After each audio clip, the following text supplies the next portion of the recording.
Thank you for tuning in to the GSMC Basketball Podcast presented by the GSMC Sports Network.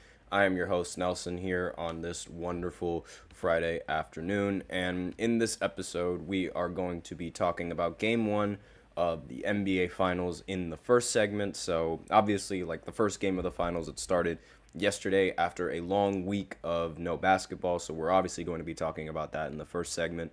In the second segment, we have a little bit of an update on Jonte Porter and his situation, how, he was involved in a gambling incident. There are 3 more people that were just identified, so I'm going to talk a little bit about that.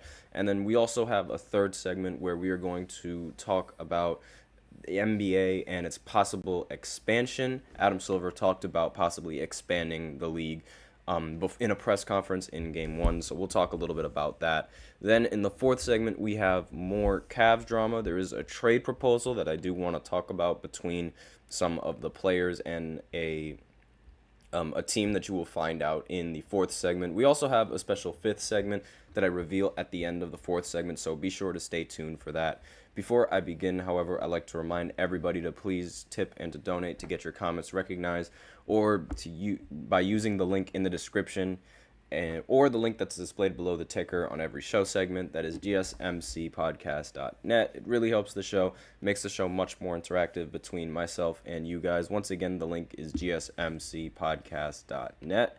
And with that out of the way, we can go right ahead and talk about our first game 1 of the NBA Finals. It's a highly anticipated finals. It's Kyrie going up against his former team, the Boston Celtics, as well as Kristaps going up against his former team with the Dallas Mavericks. So a lot went down in this game. I mean, it was, looking at the final score, it was a blowout, and there's really no other way to put it. It seemed like the Mavericks in this game, they lost right after the first quarter ended. Kristaps went off from the start of the game all the way up to the finish, and it was really just the rough start for the Mavericks. They dug themselves up into a really deep hole, and they just couldn't get out of it. I mean, the final score of the first quarter was 37-20. This was the largest deficit in a first quarter in the history of Game 1 of the NBA Finals. They completely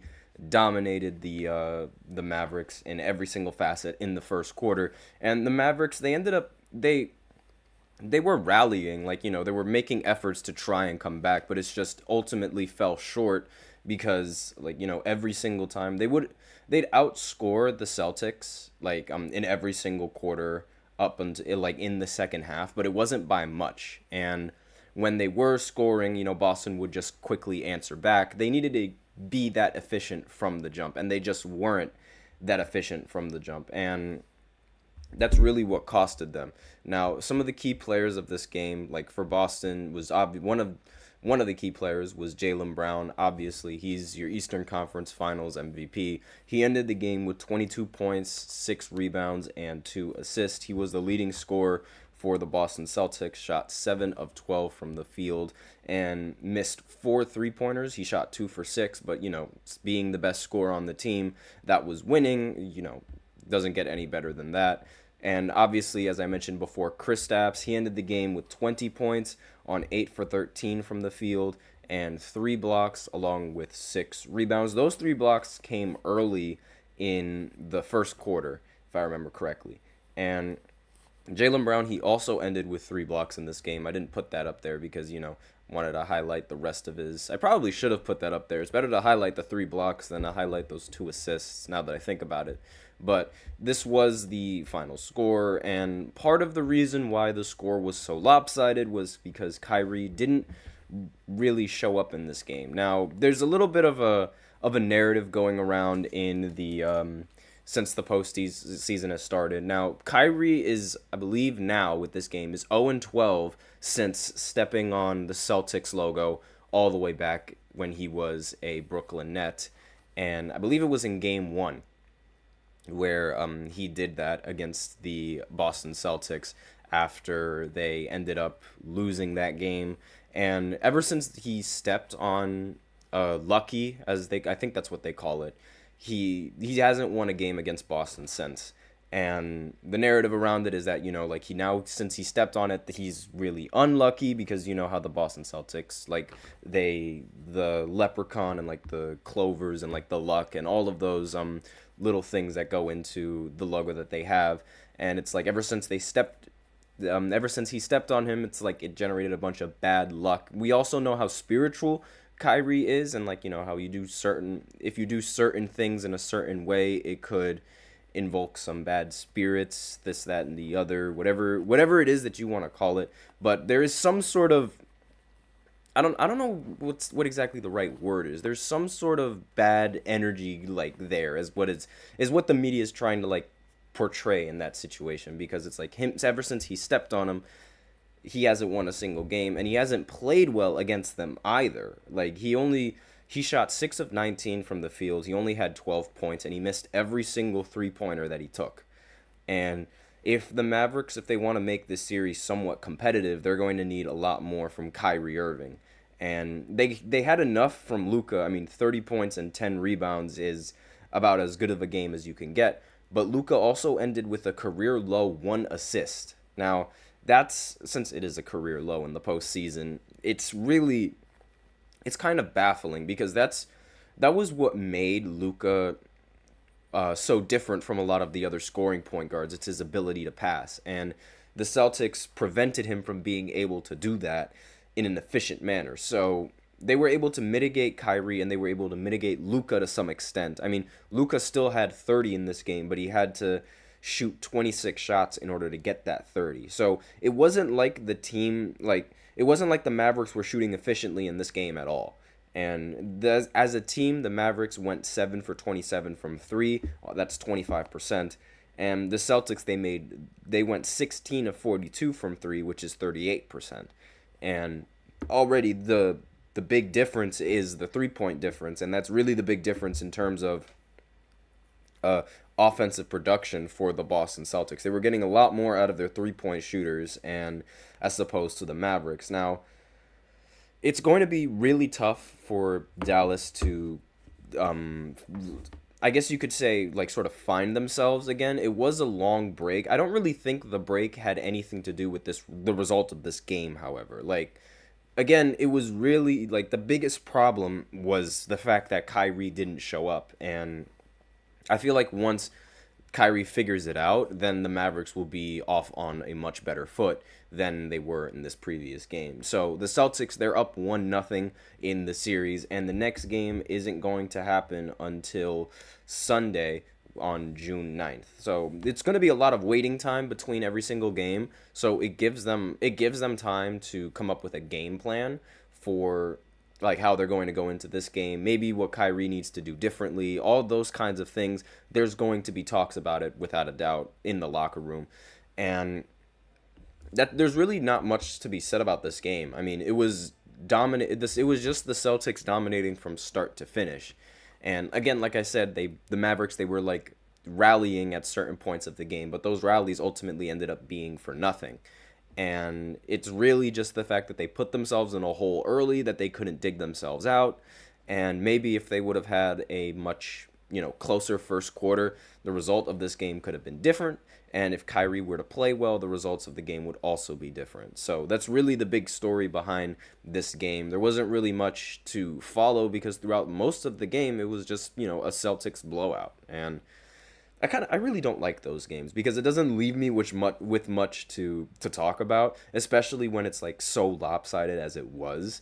And the final score, it was one of the biggest leads and one of the biggest wins in the first game of a final series. So it's really difficult to sort of draw stories around it and to talk about the game that was already decided once the first quarter started. And so we just wait for game 2 that's going to happen on Sunday, see if they can somewhat turn it around. And if not, then, they'll still be able to turn it around when they go at home. But one of the things that I feel like Dallas should avoid is getting in a 2-0 hole, because the Celtics have not lost a single road game at all in this postseason. And a common trend for the Celtics is to lose in game 2. So the Mavericks, they need to make sure that they can absolutely win game 2 if they want to have a chance of winning the series, in my opinion. So that's going to be for the first segment. So now we will go ahead and go into the second segment, where I give a quick update on Jonte Porter and his gambling incident, because there is an update on it. So I will be right back after this short break. Stay tuned.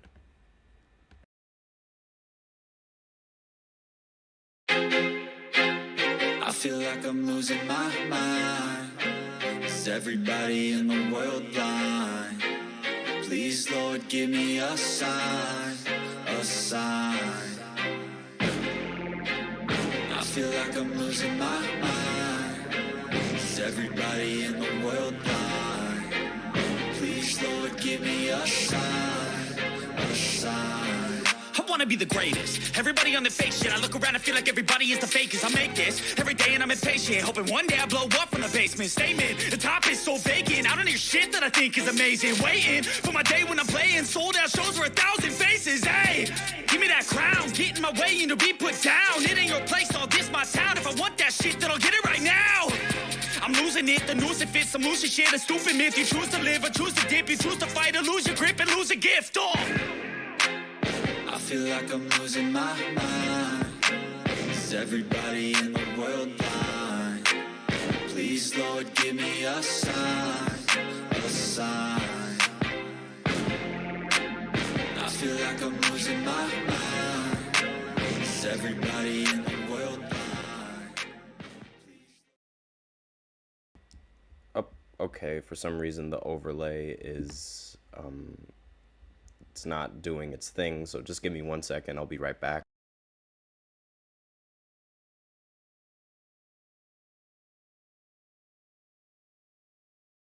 Okay, that's a little bit odd. I don't know why the page isn't loading up for the overlay. That's weird. But regardless, aside from that, thank you for tuning into the second segment of the GSMC Basketball Podcast, presented by the GSMC Sports Network. And in this second segment, we are going to be talking about the Jonte Porter incident. And hold on just 1 second. I'm just making sure I get my articles ready for that, because there are a few of them that I have.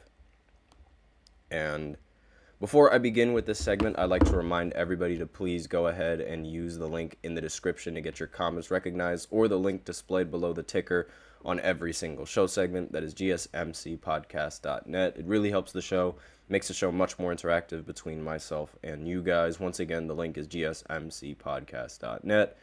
And with that out of the way, can I please get my overlay to work? I don't know why it's not working. I genuinely don't. It was working fine before. Yeah, see, now it works just fine. Let me just switch this title and go ahead and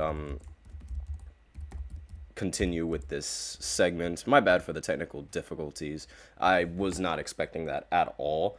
And so, but aside from that, we have this incident surrounding Jonte Porter, and this, obviously this incident, it's not something that is new to anybody, about how Jonte, he recently, well, not recently, but during the NBA season, he was banned for life in, an attempt to try to, he was gambling on several different, well, not on several different accounts, but he was gambling on some of his games.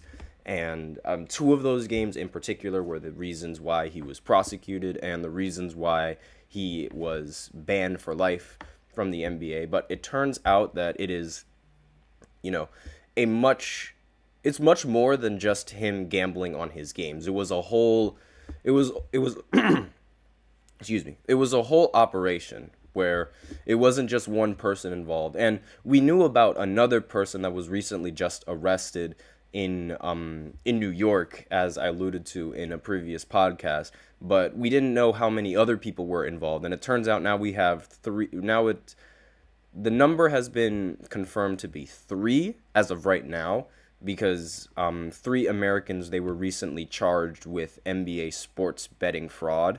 So here's what the article says. U.S. authorities have charged 3 individuals with conspiring with an NBA player to rig basketball games, New York prosecutors said on Thursday. In April, the NBA banned the Raptors forward Jonte Porter for life after a bombshell probe found he bet on league matches. Porter's name is redacted in the indictment by Brooklyn federal prosecutors, but game dates and other details in the document match up with Porter.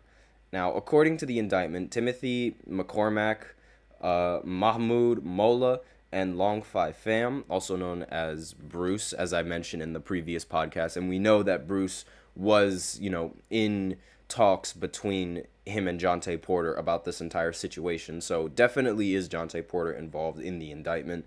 Now, it says here that they knowingly and intentionally conspired to devise a scheme and artifice to defraud an online sports betting company. Now, according to the investigators, McCormack won 44,000 thanks to his bets, while Mola almost got over 1.2 million in his bets. Those two are accused of getting Porter to leave two games for medical reasons after a few minutes of play so they could bet against him. Alerted by online betting companies, the FBI began an investigation. McCormack and Mola were charged on Thursday and released on bail, while Pham was arrested on Monday at JFK's airport before he could board a one-way flight to Australia. The NBA accuses Porter, younger brother of Denver Nuggets star Michael Porter Jr. Okay, I guess they felt like they needed to put that in there, of placing at least 13 bets on NBA games from January through March of this year while traveling with either the Raptors or their G League affiliate Raptors 905. NBA players are forbidden from wagering on NBA games under league rules. Those found to have gambled on NBA games risk a fine, suspension, or life ban from the sport. So it was so that's the biggest reason why he was banned from the NBA. Now it seems more like a criminal accusation as opposed to just, not being able to gamble on yourself, because that's sort of like, there's a fine line with gambling and with sports athletes. In all of the sports, not a single athlete is allowed to gamble on any of the games. And if you're found gambling, again, you could be hit with a huge suspension, whether it be indefinite, whether it be for a year, or whether it be for life, as Porter has been found. Now I sort of see why it was for life, because it seems like it was a scandal that's a lot bigger than just gambling on certain games and throwing in certain games, if you will, because that's really the biggest fear and why a lot of athletes aren't allowed to gamble, because then there's the thought, oh, if he gambles, then maybe he's throwing some of the games on purpose just so he can make money. And that's always like a big fear. That's why it's advised for a lot of players to avoid doing that kind of thing. And that's why a lot of leagues try to avoid having players from doing that kind of thing, because it's just not good for the sport. Now it just seems like something completely bigger, talking about defrauding an entire sports betting organization. That's a lot to take in, and obviously you wouldn't be able to do that unless you had somebody who was inside of the operation. So it's a really, really big deal. And looking at the rest of the article, there is nothing more important than protecting the integrity of NBA competition for our fans, our teams, and everyone associated with our sport, which is why Jontay Porter's blatant violation of our gaming rules are being met with the most severe punishment. This is what NBA Commissioner Adam Silver said on April, announcing his ban. A majority of U.S. states have legalized sports betting since a Supreme Court decision in 2018, but this is just completely different than just regular sports betting. This is like a very, very big deal. I mean, having a bunch of literally, like, in my opinion, they're just random people having inside information on a player's health and well-being and using that to their advantage. It's a serious problem. Like, it is a very, very big problem for the league to have, and it's something that cannot be repeated whatsoever, because, like, I mean, this is just whole other levels of defrauding. I mean, using the information that you solely have and placing those bets in on those live games. It's like the possibility of those bets even hitting were far few and in between, yet they were able to hit because they just knew that Jontay Porter wasn't going to be playing. So every single time there was a sports bet on him, they would take the under. And, well, not every single time, but in the two games that the NBA investigated, they would take the under knowing that Jonte wasn't going to be playing in that game. And it's like, how did they know that? How did they know this information? Like, think of the amount of money. If they didn't act, think of the amount of money they could have made just off of betting on these games and just taking the under on Jonte Porter. Like, it's a lot of money that can be made, because taking the under on everything in a parlay, I'm assuming that that's what happened, because that you make a lot of money when doing parlays. So if they take a huge parlay on Jonte not winning or not playing in a certain amount of minutes or not getting a specific amount of stats, like reaching the over or reaching the under, like, that's a very big deal. And this type of information, it should not be, I don't know why that's not working, but it should not be repeated on in any other sports with any other team, none of that. Now, that's basically like the update that we have. So now we have three more people involved aside from Jonte Porter, and one of them was arrested. Now we need to see what is going to happen with the other three. They got released on bail. I have no idea what's going to happen, whether or not they're what kind of legal action is going to be taking place. That's basically all I have for that second segment. Just, a little update on the situation. So for the third segment, we are going to talk about NBA expansion. It could come from outside of the USA. So I'm just going to talk a little bit about that, because Adam Silver sort of alluded to that before, game one started. So I will be right back after this short break. Be sure to stay tuned. Looking for your daily fix of sports talk without having to pay for it? GSMC Sports Network is available on YouTube.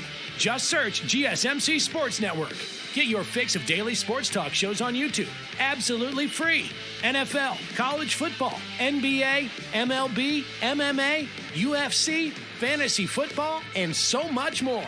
GSMC Sports Network has shows running all day long, with new sports shows starting every 2 hours. Just like on your favorite cable sports channel, except GSMC Sports Network is absolutely free. Just search GSMC Sports Network on YouTube to catch one of your new favorite shows, like the GSMC College Football Podcast, Chip Shot Football Podcast, Hoops and Heels Women's Sports Podcast, GSMC Basketball Podcast, and so many more.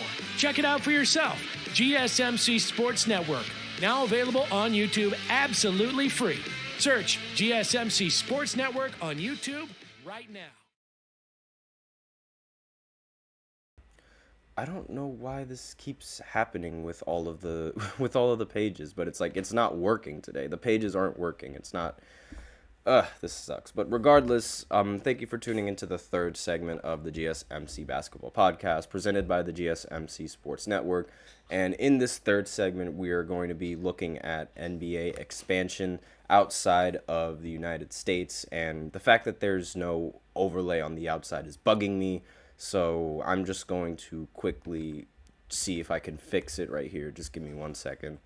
So, it doesn't really look like it's working. So I'm just going to use this old overlay, and I'm just going to put this up here, and we'll just deal with that. So a lot of you guys on the podcast, you have no idea like what's going on, but essentially like the overlay on how the show looks over on the live on YouTube, it's not working. For whatever reason, it's not working, and it's driving me insane, and it looks weird. So I don't really like how there's just a bunch of black space around me, and I just adjusted it. So now we're going to go ahead and go into the third segment, where we talk about the NBA and its possible expansion towards other teams outside of the United States. Because Adam Silver, he talked a little bit about that in before game one. He told reporters this, before game one against between the Celtics and the Mavericks. He said, at some point, we like to look outside of the United States in addition to Canada. So it does seem like they're trying to look to see what other teams could expand and where they could go. I mean, one of the more popular places that a lot of people want to see a basketball team in is Las Vegas or Seattle. Like, they've been mentioned as the next cities in line to have an NBA franchise. I'm not entirely sure about Las Vegas having a franchise, but Seattle, on the other hand, is a completely different story, because Seattle, they had a franchise before, the Seattle Supersonics, and before they moved to Oklahoma and became the Thunder. But with Las Vegas, I genuinely do not think that's a good idea to have a team in Las Vegas. The atmosphere around there, combined with drafting rookies, and then they get shipped off to this well, not really shipped off, but then they go over to this lavish, luxurious city that's full of people, because I can't say those kinds of things on there. But what happens in Vegas stays in Vegas. That's a saying for a reason. And having teams like play there, it's already caused the NFL so many problems. Like, we've seen what happened with Henry Ruggs, and Las Vegas has been, as you know, the Raiders as a franchise, they've been known to be cursed with a lot of bad luck. And part of that bad luck has to do with how some of these players act outside of actually playing the sport.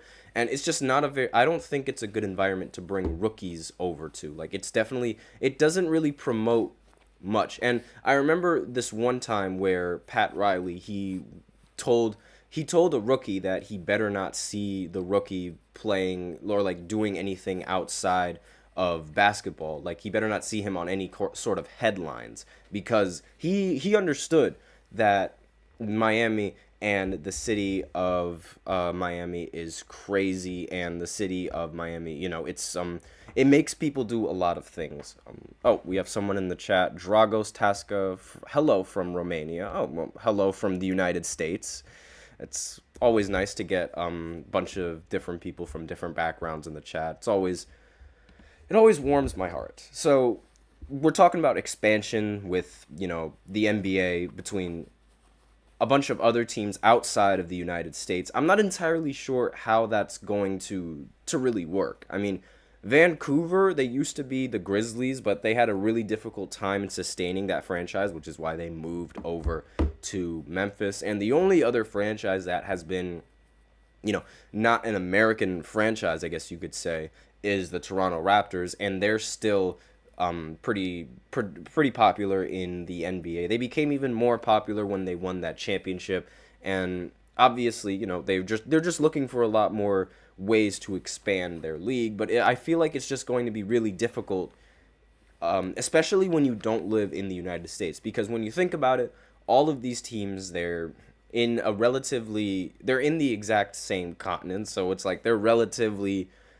on the same time, if that makes sense. Now, what I'm trying to allude to here is like the scheduling problems that the NBA is going to have to face if they plan on expanding this league outside of the United States. If they wanted to go somewhere in Europe, like maybe in Germany, maybe have a team in France, maybe have a team in Italy, maybe somewhere like that, have a team somewhere out on the other side of the world, it's going to be very difficult for the scheduling, because, you know, a lot of these players, they would have to travel for long hours on a plane just to go back and forth from home to away. Not to mention, like, think of how that would implicate in the playoffs. Like, imagine you have a European team and then you have a United States team matching up against each other in whether it be the first round of the playoffs or the finals. The finals is probably a little bit more lenient because you have more time, but if it was in the first round, you'd have to travel from the United States. So we'll just since we were talking about Miami, might as well talk about Miami. You have to go from Miami all the way to Germany just to play the first game of a playoff series. Then you have to stay there in Germany and completely adjust your sleep schedule, because, you know, the time zone difference is completely different from Miami and Germany, and play the series over there. Then you have to go back over to Miami and then readjust your sleep schedule again if it's already messed up, and get ready to play the two games that are your home games. And for Europe, for the European team, on the other hand, they have to completely readjust their sleep schedule to go over to Miami to play those two games. Then it's back and forth for game 5, 6, and 7, if that is necessary. And it's like having these, not to mention having these games, if they are held back to back, it's not something that's that can be sustainable, like, for these NBA players. Like, they have to come up with a very robust and a very calculated schedule if they want this to work. And oh, we have more in the chat from Tasca. Again, you're right, but the league can make the calendar without back-to-back games. That is true. And like they have like I feel like that's what they should do. Like I don't think that a lot of these players should be playing in back-to-back games. But it is a long season. They can't really just shorten the season completely. And even if they were to like remove back-to-back games, it takes more than just like, a few days to completely adjust your sleeping schedule and things of that nature. And because like it would feel like it wouldn't feel right, if that makes sense. Like everything would feel very off when you're going over and playing at a completely different time than what you're used to playing. And Dragos in the chat, he says they can make to play at 3 to 4 days. I mean, that is true, but then what, you're gonna have those teams like 3 to 4 days of doing nothing. Like it's very complicated. Like I can't come up with the schedule. I'm sure that a lot of the NBA, the people that work in the NBA, are also having as much of a difficult time with the schedule as it is. I'm not entirely sure if, yeah, I don't think it is possible either, Dragos. Like I genuinely do not think it would be possible for the league to expand like the way that it wants to, especially with all of these other European leagues that are already generating the profit that they have, and how a lot of basketball players over there, they already play in those club teams and in those club leagues.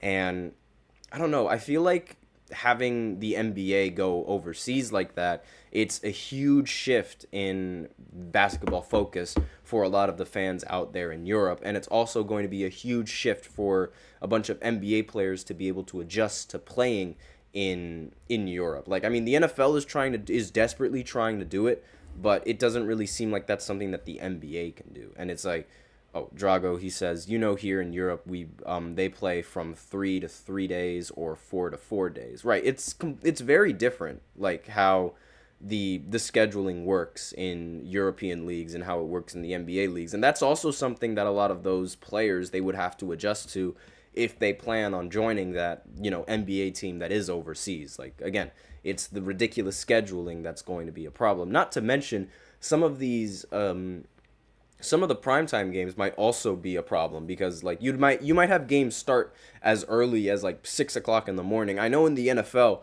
when there are games in London, those games start at like 9:30 in the morning, and like having a basketball game start that early, it seems a little bit off. And it's like, how would you adjust the time? Would you adjust the time for like the American standards and like the American audience? Because the American audience is going to draw a lot more viewership with NBA basketball than the European perspective, even though like the demographic is rather split. But it's like it's going to be a problem just figuring out whose schedule is it to follow. Like, do we follow the American schedule? Do we follow the Germany schedule? Do we follow European schedule? It's this, that, and the other. And it's so complicated. It's like, I feel like the NBA is asking for a little bit too much, trying to expand to all those other places that are on completely different sides of the globe. But that's basically all I had for this third segment. So now we will go ahead and go into the fourth segment, where I talk a little bit more about the Cavs drama that's been going on in the offseason. And here we have a trade proposal coming in from an NBA analyst, I believe it was. I'm not entirely sure if he's an insider. Nope, just an analyst. So we have a trade proposal coming in from one of them, and I'm just going to go ahead and talk a little bit about that right after this short break. So be sure to stay tuned.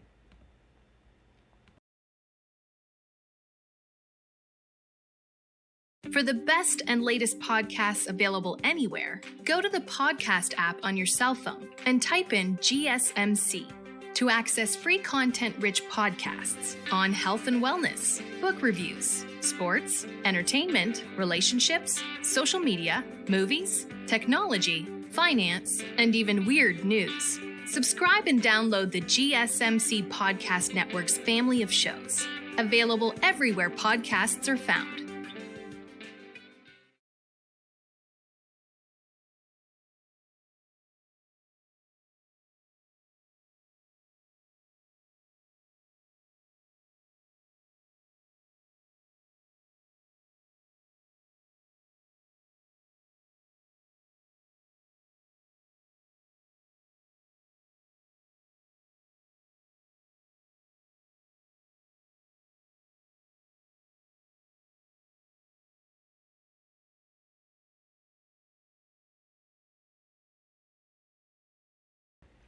And we are back with the fourth segment of the GSMC Basketball Podcast presented by the GSMC Sports Network.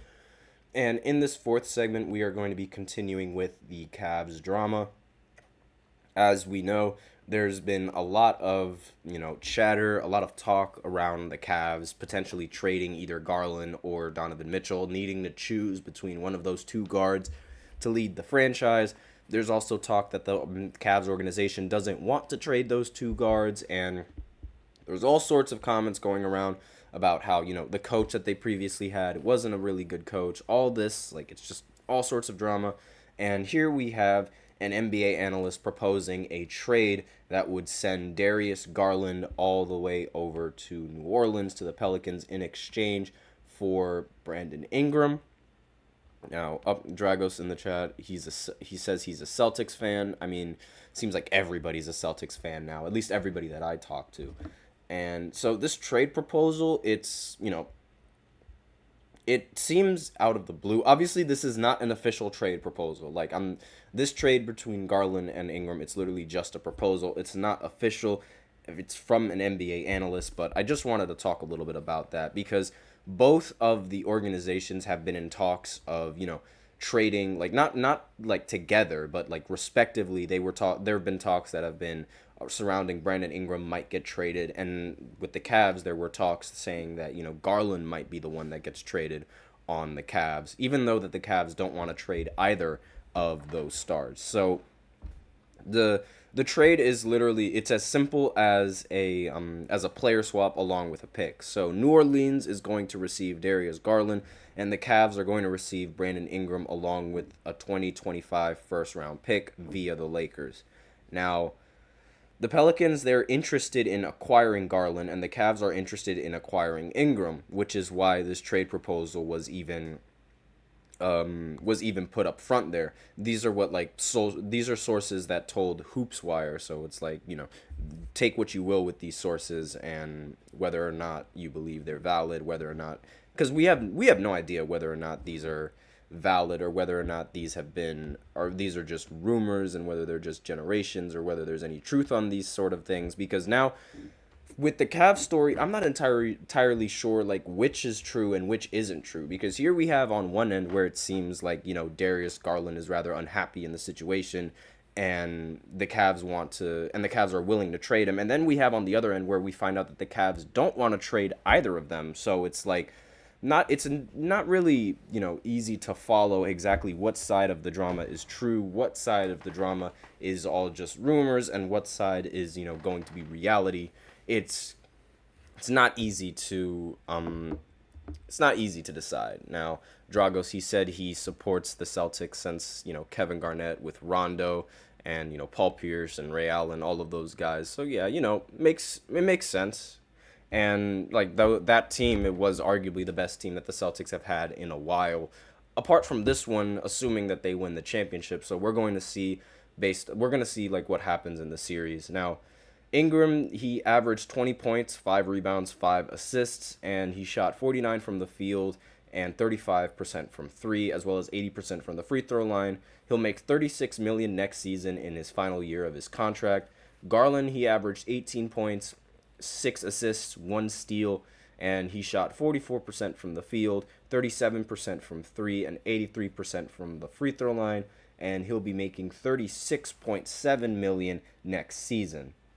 Now, according to, this is a quote from Hughes. He said, Ingram would give the Cavs a player type they've long sought, a rangy combo forward who can create his own offense. Hughes wrote, Garland could slot in as the pure point guard and three-point shooting threat New Orleans needs alongside Zion, because I'm assuming that, since CJ McCollum is sort of he didn't really play point guard before when he was on Portland with Damian Lillard. He was more so the shooter. And I feel like the Pelicans, they're trying to find that true point guard, the one that can make the teammates around make the teammates better. I feel like that's sort of what they're trying to look for, as opposed to a point guard that can get a bucket, even though Garland, he can do both very, pretty well. I was hoping he would be a little bit better at putting the ball in the hoop, but that didn't really happen that much this season. So this deal comes with some potential sticking points for the Pelicans. It doesn't address their lack of rim protecting center unless you want to expand it to include Jarrett Allen and CJ McCollum, and would almost certainly have to be rerouted in a separate team. A McCollum-Garland backcourt would present more severe versions of the issues that attended the latter's pairing with Donovan Mitchell in Cleveland. Duplicative skill sets and a dangerous lack of size and defensive impact. In the end, New Orleans gets a substantial upgrade at the 1 in exchange for Ingram, who makes more sense for the Cavs and whose departure would allow the Pelicans to settle on Trey Murphy III and Herb Jones as their no-question-asked wing starters. According to NBA insider Mark Stein, it is believed Garland will request a trade if Mitchell signs an extension with the Cavaliers this season. Meanwhile, according to the NBA reporter Will Gullery of The Athletic, the Pelicans are unlikely to offer Ingram a max extension this offseason, and Ingram is eligible for a 4-year, $208 million extension. The Pelicans lost in the first round of the playoffs this year in 4 games, while the Cavs lost to the Boston Celtics in the second round in 5 games. So that's the end of that article, and that's the end of the report. And honestly, I have a little bit of, mixed feelings after reading that sort of report. It's sort of also, no, Dragos, you're not bothering me for the questions. I don't mind answering anything that you have in the chat. It's just, it's a little difficult to balance the two of them, like while I'm talking and while I'm talking in to the chat. So it's not something that I really have to do much when I'm doing these lives. So it's it's just weird adjustment for me, if that makes sense. I'm not used to all the questions, I guess you could say. And it, balancing the two just becomes a little bit tough. But aside from that, yeah, you can ask me questions. So I'm from Jersey. So if that's the question that you wanted me to answer, I'm from Jersey, born in New York, and yeah, basically any sort of team that's in New York, I'm a fan of, because there are no New Jersey teams. They all went away. But aside from that, yes, there was this trade is it would work. I genuinely think that it would suit both of their needs. Yes, I am streaming on both of those. As well. I am streaming on Twitch and Twitter at the same time, in case you're wondering. So, I feel like this trade would definitely work. It would suit both of the needs between the players. I just think, pairing Donovan Mitchell, who is a scorer, with Brandon Ingram, who is also a scorer, it might be able to work, but it might also not be able to work. They might have a little bit of difficulty trying to share the ball with each other. Donovan Mitchell is going to definitely have to be more of a playmaker on that team if Brandon Ingram is going to, or if they do trade for Brandon Ingram, whereas opposed to when he had Garland, he was the primary scorer no matter the case. Now, it's going to be maybe one day he's going to be the good scorer, but then one other day he's going to have to be the playmaker for the team. So seeing how that meshes is going to be a little bit difficult. But on the Pelicans side, I have a feeling that, Darius Garland and CJ, they're going to make it work on offense. The only problem was, like said before, is just defense. And yes, Teska, that's the only Jersey team, just the Devils in New Jersey. So yeah, it's a little bit barren over here. But aside from that, again, Garland being an undersized point guard is having that guard tandem, that pair in the backcourt, is just going to be really hurting your defense. You better hope that their offense is spot on every single night, because the defense is going to be very shaky. And it's one of the many, I say this almost every single time I bring up CJ, this is one of the many reasons why Portland wasn't able to go that far into the playoffs outside of 2019. It was their lack of defense in the guard position. And you can have a lot of offense, but as long as the other team is putting the ball in the hoop as much as you are, it doesn't matter. And that's been the problem with this team. And not to mention, the Cavs are also going to have to worry about other competitors trying to pursue Brandon Ingram in the trade block, because as I've said before, the Atlanta Hawks, they could be a team that pursues Brandon Ingram, because they do have the playmaker in Trae Young, and they also have the playmaker with DeJounte Murray. And that trade could be a little bit could have much more value. Like trading DeJounte for Ingram could wield you much more value than trading Garland for Ingram, in my opinion, because DeJounte is, he might not have the offense that he might not have the offense of Garland, even though I think they're kind of on par in terms of offense. He will have the defense, and that way you can ensure that both of the guards, they're pretty competent in what they need to do. You'll have that two-way guard at the point guard, and then you'll have the scoring guard at the 2 with CJ. I think that's a much better fit than having Garland there. But that's basically all I had to say on this 4th segment. So now, actually, before I go into the 5th segment, I'm going to answer this question or whatever it is from Dragos, this comment, I guess you could say. If you pair Donovan with Ingram, it's like pairing young Westbrook with young Harden at OKC. I mean, it will not work. I mean, you can't really say that that move didn't work. They made it to the finals before, so I wouldn't say that it didn't work. I'm just going to say that it might not. Like, there's a possibility that it might. That's all I'm going to say on that. And with that, we are out of time for this 4th segment. So now we will go ahead and go into the 5th segment, where I talk about what we should expect from Game 2 of the NBA Finals based off of the Game 1 results. And I will be right back after this short break. Be sure to stay tuned.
And we are back with the 5th segment of the GSMC Basketball Podcast presented by the GSMC Sports Network. And in this 5th segment, we are going to be talking about the finals, specifically what we should expect from Game 2 coming in from both of these teams based off of the performance that we saw from yesterday's game. So the next game isn't until this Sunday on June 9th, so it does give us a little bit of time to talk about this sort of thing and to make these sort of decisions, where should we place our bets, who to place our bets on, this, that, and the other.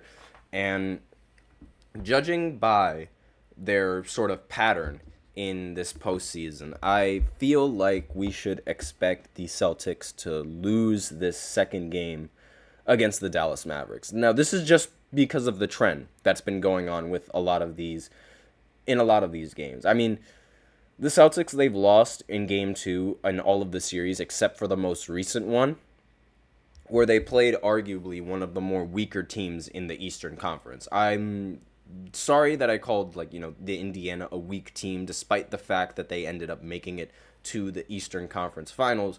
But it's just the way that they made it there. I'm sorry. Beating an injured Knicks team, I cannot let that slide whatsoever. They should not have made it there. I'm sorry, but no. That loss, it still hurts. It hurts my soul, and it hurts to see the fact that that team was in the Eastern Conference Finals, and like they quickly got out of the Eastern Conference Finals, and especially when they had so many other opportunities to win it. But that's a completely different talk. So I have a little bit more faith in the Mavericks than I did in the Pacers to win the second game in the series, because this Mavericks team, they've shown us all postseason that they're a very dangerous team, both on the offense and in the defense. They were ranked pretty high defensively in the ratings when you looked at the postseason. And again, it's like this Celtics team, they've been struggling in game twos in all of the series, whether it be against, a team that doesn't have Jarrett Allen, whether it be against a team that doesn't have Jimmy Butler, they always seem to struggle. And they didn't do that against the Pacers, but at the same time, they're the Pacers. I'm sorry to say this, but the Pacers defense is not something to be afraid of. And when you're playing at home, that the defense, if you're not afraid of the defense, it just ultimately boosts your offense like that. And I do not feel like this Mavericks team is going to lose in game two. They definitely cannot lose in game two, like without a doubt. If they lose in game two, then I feel like the series is going to be over. The Celtics, they have yet to lose a single away game in this entire postseason, which is why if the Mavericks end up going down 2-0 in the series, it could be very, very dangerous for them. And with that in mind, the Celtics, the only losses that have happened have been from home games. So that's usually, at least according to that trend, it seems like that's really the best time that you can beat them, when they're at home and they have that kind of pressure. Now, it's usually teams that play out at home, they don't really have that much pressure on them because they're playing in front of a home crowd.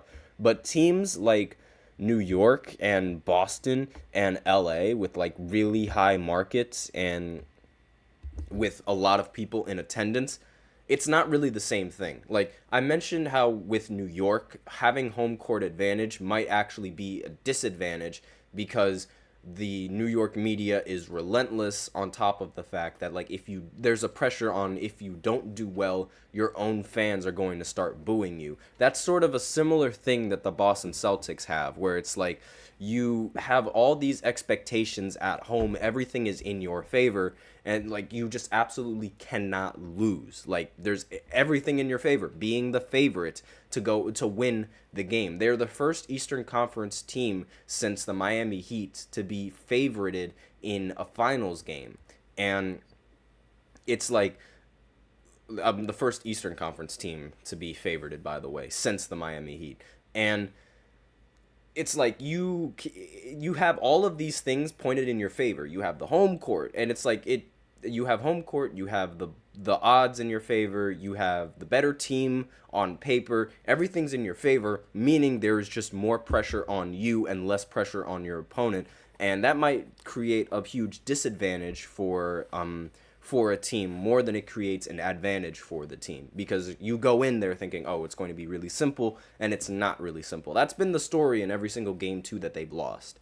And who knows? Maybe they learned from it. Again, they haven't lost a game since May, so it's like they're on a huge winning streak in this postseason, and it's like it's going to be really difficult to blow them off of that winning streak. So it's going to be, I still think that the Mavericks, they have the best chance of winning in game two, especially after the performance that they had in the last game. I have a feeling that they're going to step it up. They're going to come up with either a different game plan, or Kyrie is going to get a little bit more involved in this system, more so than he was in the previous game. He didn't really do much offensively, which was honestly, in my opinion, the biggest reason why they didn't win that game. So if you just have him performing, I'm just grabbing my charger. If you just have him performing well on the offensive side of the ball, I think you'll be good. I think the Mavericks would be all right because, again, it was really just Kyrie shooting that caused them to lose this game and to make the game sort of not close, which is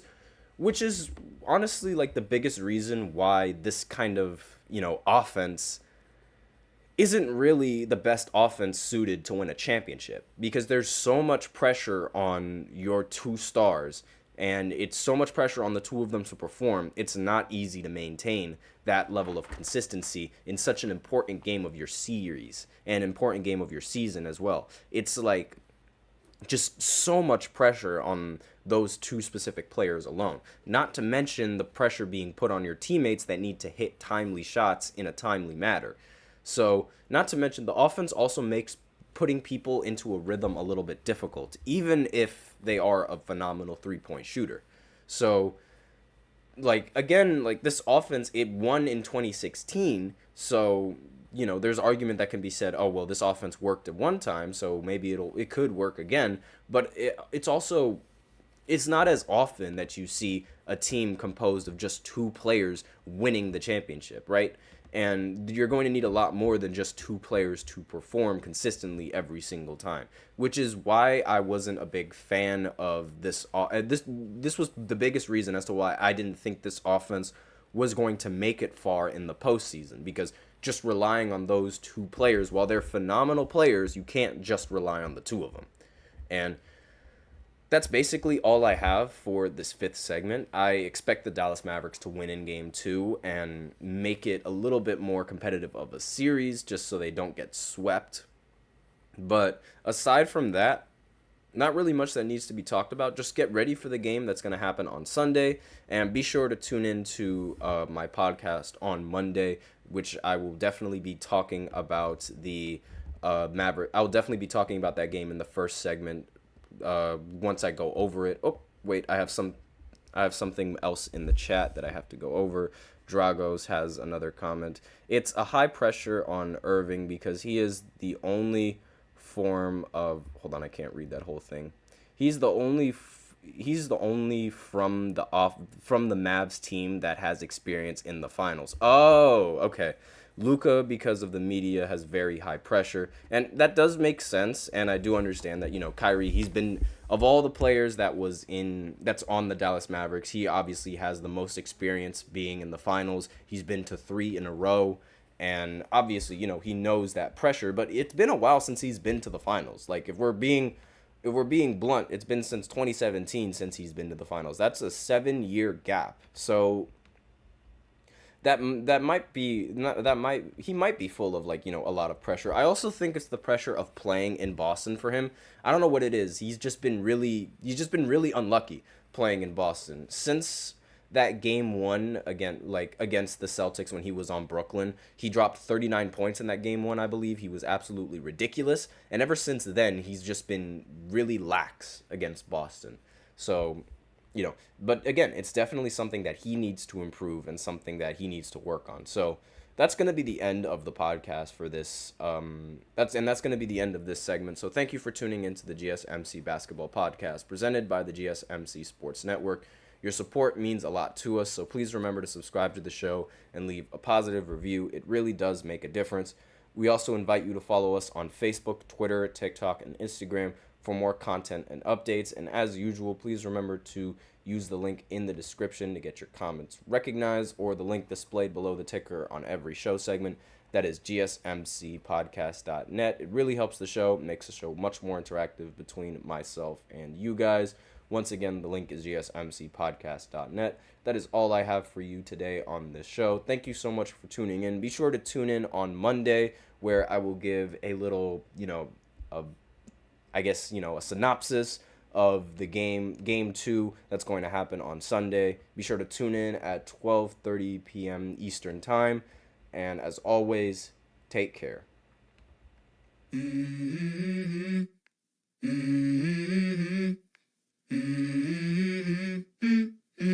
Let's go.